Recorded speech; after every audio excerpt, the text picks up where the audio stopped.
Bom, gente, para começar, eu quero ler aqui no capítulo 3 de Daniel, verso 24 e 25. Mas logo depois, o rei Nabucodonosor, alarmado, levantou-se e perguntou aos seus conselheiros: Não foram 3 os homens amarrados que nós atiramos no fogo? Eles responderam: Sim, ó rei. E o rei exclamou: Olhem, estou vendo 4 homens desamarrados e ilesos andando pelo fogo, e o quarto se parece com o filho dos deuses. E como vocês sabem, eu tenho o dom de falar um pouco demais. Eu acho, às vezes. Eu sei porque é difícil editar tanto vídeo. Então, eu resolvi ler algo que eu escrevi esses dias, uma conclusão que eu tirei a respeito da última casa que nós moramos antes de vir pra cá, onde tinha aquela parede de tijolos, onde eu me apaixonei por aquele lugar e não tinha explicação por tanta paixão. Eu vou ler para vocês, eu acho que vai ser mais vantajoso. Eu estava lembrando a forma como eu me apaixonei pela casa que estávamos. E a conclusão que eu tive no meu espírito foi que, apesar da grande luta que eu vivi naquele lugar, do sofrimento pessoal, foi lá que eu aprendi de fato a depender de Deus, onde eu fui direcionada a viver um propósito maior que a minha dor, onde eu aprendi muito sobre o perdão, sobre a minha missão como esposa e mãe. Aprendi o valor da adoração, do quanto um coração quebrantado pode se quebrantar ainda mais diante de Deus para ser refeito por Ele. Eu não compreendia o porquê de me apegar tanto àquele lugar, o porquê sentir tanto medo e segurança no mesmo lugar. Eu estava sozinha, com uma demanda pesada, puxada como mãe e dona de casa. E além disso, havia assumido um compromisso de finalmente atender a um chamado antigo e negligenciado e fazer os vídeos. Eu fui desafiada e provada em minha verdadeira essência, que precisava ser purificada. E como o meu pai mesmo disse, através da minha amada pastora Miriam, é com o fogo que se extrai o que há de mais puro. Eu me apaixonei pelo lugar onde eu tive que encarar os meus maiores medos, solidão e angústia. Mas foi ali que Jesus se fez presente, onde o Deus a quem eu religiosamente chamava de Pai se revelou a mim como o Pai que eu tanto procurei em outras pessoas. Ele esteve lá o tempo todo em minha fornalha, me fortalecendo e incentivando de forma simples, sobrenatural e poderosa. Me mostrou o quanto eu precisava aprender diante de tudo o que eu já julgava saber, mas eu estava em um conhecimento tão raso. Ele me levou mais fundo, segurou firme minha mão, me abraçou todas as vezes que eu pensei em desistir. Sua graça me bastou. Todos que eu achei que eu não podia viver sem foram tirados de mim. Não houve alguém com quem eu pudesse realmente e integralmente contar. Alguns até tentaram, mas Ele mesmo os levou para longe de mim, porque eu precisava aprender a depender e confiar só nele. Quando eu precisava de um abraço físico, uma oração, alguém, Ele mandava alguém, mas não por tempo suficiente para que eu me esquecesse do processo. Ao final de um pouco mais de 1 ano e meio, aprendi e fui tão fortalecida como jamais imaginei que poderia ser. Ele esteve comigo naquela fornalha e isso fez aquele lugar se tornar precioso a mim. Eu não compreendia porque fora a parede de tijolos, que também precisava de reforma, não havia mais nada naquela casa que eu não quisesse mudar. E mesmo sem dinheiro, perguntei a Deus se poderíamos comprar aquela casa. E Ele disse que sim. E sempre em seguida aconteciam coisas terríveis que me faziam crer que não era boa ideia. Só eu queria aquela casa. Meu marido não via vantagem, apenas prejuízo. E apesar de concordar, ainda continuava apaixonada. Depois de ver várias casas, pedido dele, já não tinha esperança de sair daquele lugar. E eu achava que Deus estava dizendo para ficar, mas lá no fundo algo não fazia sentido. Quando conseguimos uma casa melhor, um valor melhor, eu já estava convencida de que eu tive a resposta que pedi. Sim, poderíamos comprar, mas não estava nos planos de Deus para nós. Como sempre, peço para que seja feita a vontade de Deus. Assim foi, não compramos. Eu me despedi feliz. Foi um tempo bom, mas um novo tempo que precisava começar. Eu descobri que não é o lugar, e sim a presença quem fez diferença. Foi a presença. Não existe lugar ou alguém que possa me suprir como a presença de Deus me supre. Amo sua presença, Pai. O Senhor sim é tudo que eu preciso. Vou explicar para vocês. Eu orei a respeito daquela casa onde nós estávamos. A dona não pretendia vender, não tinha ideia, hipótese dela vender. E eu orei, falei, Senhor, se for da tua vontade, se o Senhor permitir, eu gostaria muito de comprar essa casa. E se for possível, olha a oração que eu fiz, se for possível a nós comprar essa casa, eu vou pedir uma prova. Em 2 semanas, a dona vai aparecer aqui dizendo que vai vender a casa. Na semana seguinte, o filho da dona da casa apareceu dizendo que ela estava querendo vender. É nossa! Mas sempre em seguida acontecia muita coisa ali naquele lugar. Teve a situação de uma calha, um pedaço de telha travar na calha e começar a chover e inundar praticamente a casa. Chovia mais dentro da casa, ali na parte da cozinha, em algumas partes do quarto. E então foi assim, terrível. Eu falei, meu Deus, mas é muito prejuízo. E começava a aparecer mais e mais coisas que precisavam ser mudadas, que precisavam ser reformadas lá. E aí meu marido falou, olha, é só prejuízo. Se a gente comprar essa casa, a gente vai ter que derrubar e fazer outra. Precisa ter certeza, né? Aí eu fiz a outra oração, né? Falei, Senhor, é o que eu quero. Eu desejo muito, mas se não for da tua vontade, o Senhor vai preparar um lugar melhor. O Senhor sabe das nossas condições hoje.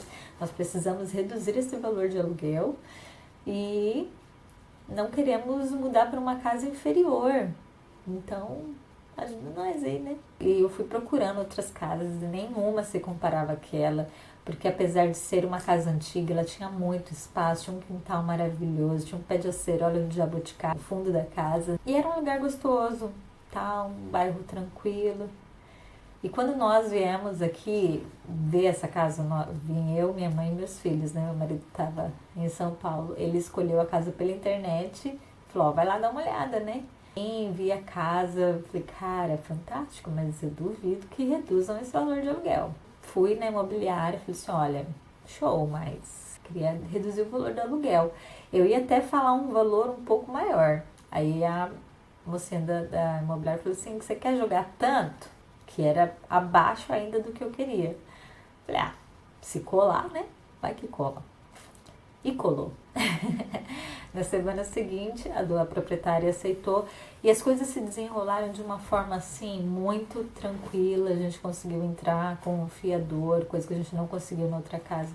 E desenrolou, sabe? E hoje, quem chega nessa casa fica espantado, fala, cara, vocês estão pagando isso mesmo? Pois é, providência de Deus mesmo. E foi muito estranho, assim, de uma certa forma, quando eu vim pra cá, porque eu não me via saindo da outra casa, eu não me via deixando aquele lugar. Eu tava lembrando da paixão, do sentimento que eu tive pela outra casa, e eu comecei a perguntar pra Deus, Senhor, mas por que eu me apeguei tanto? Eu pensei que eu tinha me apegado porque era ali que o Senhor ia, sei lá, nos estabelecer, né? E Deus me fez ver que o processo que eu passei lá, a forma como eu consegui me achegar ainda mais, a questão de intimidade com Ele, da renovação que houve na minha mente, no meu coração, com relação ao meu relacionamento com Deus, meu relacionamento com a minha família, com a vida, aconteceu ali. E foi um processo de fornalha mesmo. E isso fez aquele lugar se tornar tão precioso para mim. Então, eu vim compartilhar isso com você hoje para dizer que, cara, não importa o lugar, não importa as coisas ao seu redor, até mesmo as pessoas. As pessoas são preciosas, sim, com certeza. Mas sabe, nada é mais satisfatório, nada pode preencher a sua vida de uma forma absoluta como Deus pode. Eu tive a prova disso em momentos em que eu me desesperei, porque eu nunca tinha passado por uma situação como a que eu estava ali. Eu tive que confiar absoluta e completamente em Deus. Deus usou muitas pessoas para falar da questão da águia, né? Me dizer que eu precisava voar como águia, ter visão de águia. E eu fui mais a fundo para entender um pouco mais a respeito da águia. E uma das coisas que me chamou muita atenção a respeito da águia, ela vive sozinha. Não me entendam mal, amigos, família, não me entendam mal. Não estou dizendo que eu não quero mais ter ninguém por perto, não, mas existe um processo. E eu acho que na vida de todo cristão, até mesmo Jesus passou por isso. Teve um período da vida dele que era ele e o Pai, né? Então, todos nós passamos por esse processo de águia, onde você se vê totalmente só você e Deus. E por mais que as pessoas tentem se achegar, por mais que as pessoas às vezes tentem te ajudar, elas não conseguem permanecer e você se vê ali realmente sozinho, mas ao mesmo tempo você se vê acompanhado do próprio Deus. E a águia, ela tem essa característica de voar sozinha, e o processo de amadurecimento da águia, quando a mãe vai colocar o filhote para aprender a voar, que ela deixa o ninho desconfortável para que ele queira sair dali e começa a empurrar ele do ninho para ele sair, e aí voa com ele alto e deixa ele cair, e então vai por baixo dele, pega ali antes que ele caia mesmo, né? Ela ampara ele ali e volta à altura, depois desce de novo para que nisso ele aprenda a voar. E cara, nós temos esse processo também como cristãos. Nós temos o processo de estar com ausência de pessoas, e por mais que você esteja no meio de uma multidão, você sabe que você está no processo de estar sozinho. Por mais que as pessoas tentem se aproximar, elas não conseguem de uma forma ali que você fala, poxa, eu posso contar com essa pessoa, ela está aqui comigo. Elas não conseguem, e é tudo providência de Deus. E nesse processo eu comecei a ouvir testemunho de pessoas que haviam passado pela mesma situação, em que Deus afastou família, afastou amigos, e a pessoa se viu ali sozinha, e era ela e Deus, porque ela precisava aprender a depender de Deus, aprender a ter um relacionamento com Deus, e foi isso que eu vivi naquele lugar. E eu me lembrei dessa passagem da fornalha, e eu fiquei imaginando, né, que aqueles jovens, por mais que aquela situação tivesse sido tão terrível, a sentença de morte ali diante deles, serem jogados num lugar onde, cara, ninguém gostaria de estar, sabe? Ali dentro eles tiveram a presença do próprio Senhor. Eu creio que o próprio Jesus esteve ali com eles. E por mais terrível que tenha sido, ali foi um lugar sobrenatural, e que com certeza ao sair dali eles ficavam lembrando daquele lugar, e ao mesmo tempo que aquele lugar representava a morte, representou também a vida, representou também um relacionamento, o cuidado, a segurança que eles podiam ter em Deus. E foi exatamente dessa forma que eu consegui ver esse processo que eu vivi naquela casa.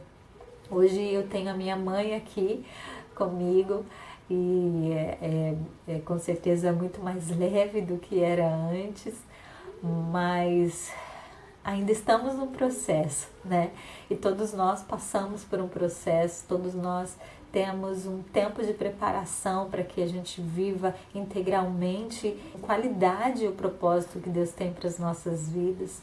E para isso existe uma preparação, e neste processo existe o tempo em que nós temos que ficar sozinhos. E talvez esse seja o lugar onde você está hoje também. Sabe uma coisa que eu posso dizer com certeza? Uma coisa que eu aprendi na minha fornalha. Deus, Ele não está comigo só quando eu estou num momento difícil. Ele não está comigo só na fornalha. Ele está comigo em todo tempo, em todo momento. E eu posso contar com Ele. Às vezes eu aqui ignoro o fato de que Ele é fiel e que jamais vai me deixar. Então isso às vezes faz com que qualquer lugar seja solidão. E eu quero te encorajar a apreciar a sua fornalha, a apreciar esse lugar onde Deus te colocou para que você seja refinado, para que tudo aquilo que há de puro em você, na sua essência, seja trazido para fora. E tudo aquilo que precisa ser queimado para que você seja purificado, vai ser purificado neste lugar. É doído, é um lugar desafiador, mas é um lugar onde um dia você vai olhar e vai falar, cara, foi tão sobrenatural que eu voltaria e eu viveria aquela fornalha novamente. Então é isso, eu deixo essa minha experiência com vocês, uma forma de te incentivar a confiar e a crer que Deus, Ele é um Pai zeloso. E por mais que às vezes pareça que você está sozinho e que Ele mesmo te deixou e que você não pode contar com ninguém, Ele está com você nessa fornalha e Ele está aí para fazer com que você chegue no lugar, na realização daquele sonho que Ele mesmo colocou no seu coração. Um beijo e até a próxima.